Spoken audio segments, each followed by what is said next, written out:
দুপুরের উত্তপ্ত রোদের মধ্যে বন্ধুদের নিয়ে কি করলাম দেখতে পারবেন আজকের ভিডিওতে। 12টার মধ্যেই ভোলা সদর নতুন বাজার চলে আসলাম দুপুরে লাঞ্চের কাচ্চি বিরিয়ানি নেওয়ার জন্য। এখানে বেশি সময় নষ্ট না করে রওনা দিলাম আমাদের আজকের গন্তব্যস্থানের দিকে। ভোলা সদর থেকে চটকিমারা যাওয়ার সময় নৌবাহিনীর এই কোস্ট গার্ডটি চোখে পড়ার মতো। আমাদের সাথে আমাদের আরও কিছু বন্ধুরা যাবে। সবাই একসাথে ব্যাংকের হাট একত্র হয়ে এখান থেকে রওনা দিব চটকিমারা নদীর পাড়ের দিকে। ব্যাংকের হাট আসার পর দেখতে পেলাম ভোলার গ্যাস ভোলা এবং ভোলা বরিশাল সেতুর জন্য আন্দোলন করছেন ব্যাংকের হাট স্কুল অ্যান্ড কলেজের শিক্ষার্থীরা। আমাদের সাথে যারা যারা নদীর পাড় যাবেন এখনও সবাই এসে পৌঁছাতে পারেনি, তাই কিছুক্ষণ অপেক্ষা করলাম বন্ধু শামীমের দোকানে। অনেক অপেক্ষার অবসান ঘটিয়ে আবার রওনা দিলাম আমাদের গন্তব্যস্থানের দিকে। ভেদুরিয়া ঘাট যাওয়ার রাস্তায় কিছুক্ষণ যাওয়ার পরই হাতের বাঁ দিকে দেখা মিলবে আমাদের আজকের গন্তব্যস্থান চটকিমারা নদীর পাড়। এখানে আসার পর খুশিতে যেন এক একজন প্রায় আত্মহারা। এই রোদের মধ্যে দাঁড়িয়ে থাকতে কার ভালো লাগে, তাই জামাকাপড় পরিবর্তন নিয়ে সবাই ব্যস্ত হয়ে পড়ল।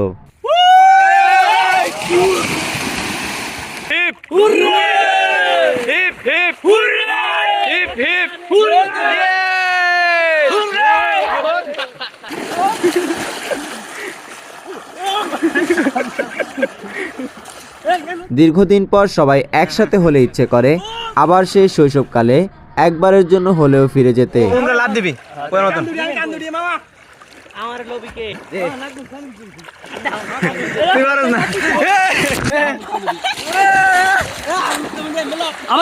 খেলার রুলসটা বুঝা।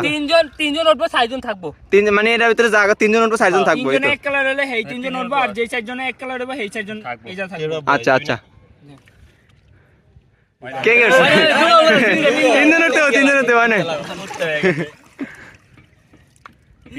এই 3 জন আমার 3 জন না বেটা, 3 জন সাদা 3 জন বদলা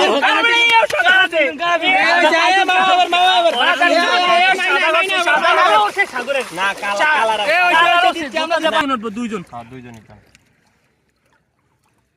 আরে বাহ,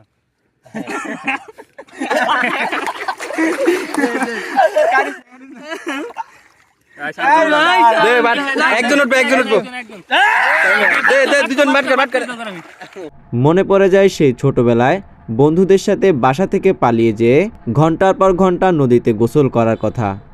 তখনকার অনুভূতিগুলো আসলেই খুব ভালো ছিল। তাই সকল ব্যস্ততার মাঝেও প্রত্যেকেরই উচিত বন্ধুদের সাথে এমন কিছু সময় কাটানো।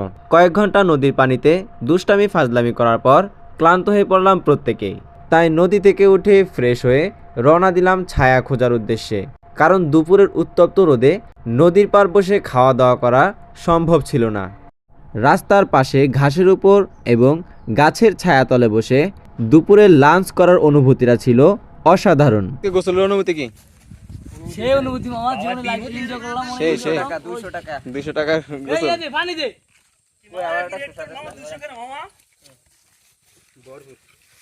ওই আমার জায়গায় বসে পড়ছে। এই সেমিল একটা বেশি নিচে কে। সব মিলিয়ে আজকের দিনটা ছিল আমাদের জন্য খুবই স্পেশাল। বন্ধুদেরকে নিয়ে দুপুরবেলা নদীর পাড়ে কিছু মুহূর্ত তুলে ধরার চেষ্টা করেছি।